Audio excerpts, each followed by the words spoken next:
Lei in prima linea sul problema Romea, com'è la situazione, sindaco?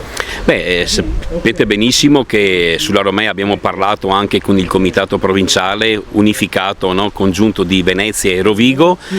È stato dato mandato praticamente ad ANAS di creare delle alternative, delle varianti all'attuale Romea, e quindi non creare un nuovo tracciato di sana pianta da Mestre fino a Ravenna, ma creare delle alternative, diciamo, che possano togliere il traffico di attraversamento dai centri.